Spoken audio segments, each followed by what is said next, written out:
트럼프 미국 대통령의 예루살렘 선언 이후 갈등이 점점 심해지고 있습니다. 최인택 중앙일보 국제전문기자와 좀 더 자세한 내용 살펴보겠습니다. 어서 오세요. 안녕하십니까. 네, 특히 아랍권 국가들의 반발 수위가 점점 높아가고 있습니다. 이른바 분노의 날 시위에서 이스라엘군과 팔레스타인 시위대가 충돌해서 사망자가 발생했고요. 앞서 전해드린 대로 이스라엘 보안요원에 대한 테러도 발생을 했습니다. 5차 중동 전쟁을 우려하는 목소리까지 나오는데 이번 사태 어디까지 파장이 미칠 것으로 보시는지요? 예, 5차 중동 전쟁까지 벌이려면은 아랍 국가들이 이스라엘 공격해야 되는데 지금 그럴 수 있는 상황이 아닙니다. 경제적, 군사적, 정치적으로 어떤 전쟁을 일으킬 수 있는 상황은 아니고요. 아주 강력하게 불만을 외교적 수단이나 다양한 방식으로 이제 취할 수 있겠죠.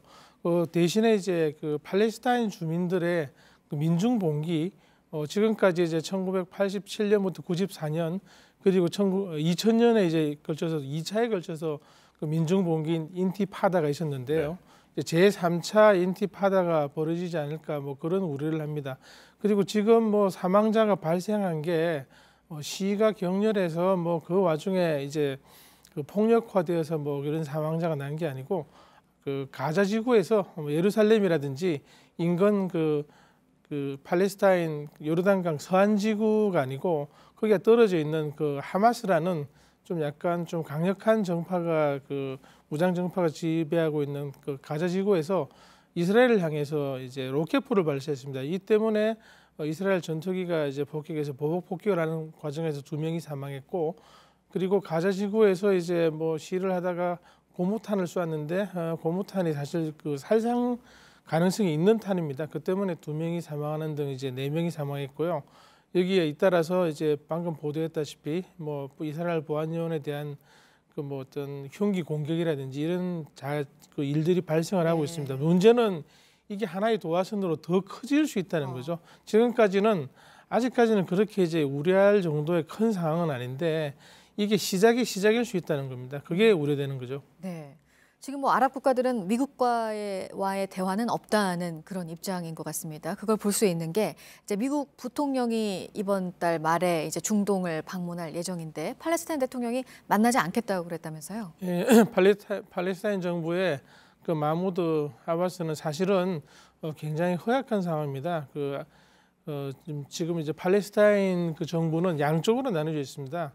예루살렘을 중심으로 하는 요르단강 서안지구와 따로 떨어진 가자지구인데, 가자지구는 하마스라는 다른 정파가 지배하고 있고, 지금 팔레스타인 정부 수반인 아바스 마무드는 파타라는 정파를 들고 요르단강 서안지구만 이제 지금 장악하고 있는 그런 상황이기 때문에 서방이라든지 다른 쪽에 어떤 평화 제스처나 협상 지원이 필요한 마당인데도 이런 제스처를 취하는 것은 그만큼 이제 이번 사태에 대한 팔레스타인인 그리고 아랍인 그리고 이제 무슬림들의 분노가 크다는 걸 상징적으로 보여준다고 하겠습니다. 네. 상징적인 거지 미국의 어떤 중재에 의한 평화 협상 그리고 이번에 트럼프가 낸 데에 대한 그런 제안을 거절하는 거지 미국과 영원히 담쌓겠다는 건 아닌 상황이죠.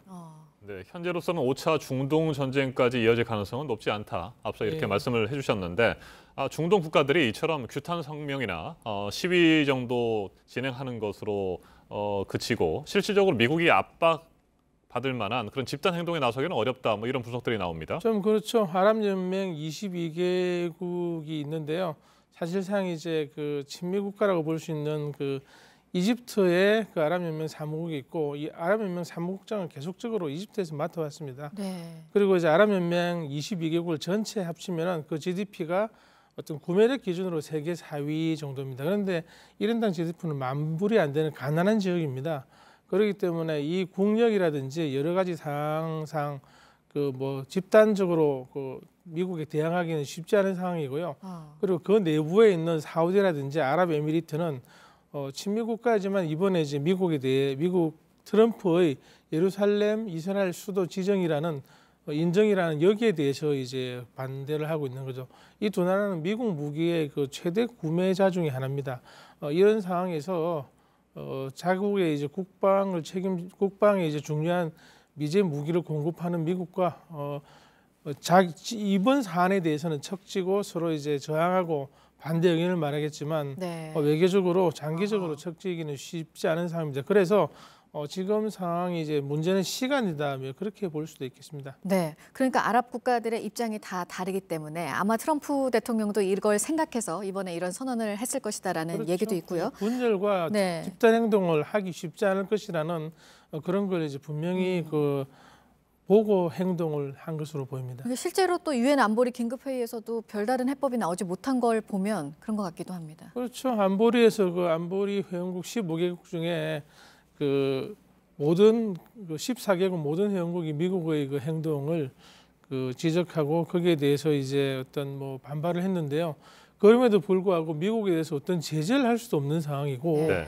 안보리 상임 이사국인 마당에 안보리에서 거부권만 행사하면은 어떤 결의안도 할 수 없기 때문에 지금 안보리 자체가 굉장히 무력화된 그런 상황으로 보입니다. 네, 끝으로 한 가지만 질문을 더 드리겠습니다. 트럼프 미국 대통령이 트위터에다가 나는 대선 공약을 지킨 것일 뿐이다, 이런 글을 남기면서 여전히 주장을 굽히지 않고 있습니다. 이 같은 트럼프식 접근법 여러 가지 면에서 우려가 된다고 볼 수 있을 것 같습니다. 예, 트럼프는 지난 대선 때 텔아비브에 있는 미국 대사관을 바로 이제 당선만 되면은 예루살렘으로 옮기겠다는 얘기를 여러 차례 했습니다. 물론 이제 다른 대통령도 후보 시절에 그런 얘기는 했습니다만은 이를 대통령이 된 다음에도 계속하고 이렇게 실천으로 옮긴 건 트럼프가 처음입니다. 트럼프는 하면 한다는 그런 걸 좀 보여주고 있는 것이기 때문에 이게 어떤 반대, 합리성, 미국의 국익 혹은 세계 평화에 도움이 되는 것과 무관하게 이런 행동을 한다는 점에서 우리 한반도의 북핵 위기를 당하고 있는 우리 상황에서도 굉장히 우려가 됩니다. 이런 과정에서 이제 트럼프의 행동 그리고 이제 어떤 사고 방식에 대해서 보다 이제 치밀하게 좀 분석을 해서 우리 안보에 대한 걱정을 좀 해야 되겠습니다. 네, 여기까지 듣도록 하겠습니다. 최인택 중앙일보 국제전문 기자 얘기 들어봤습니다. 고맙습니다.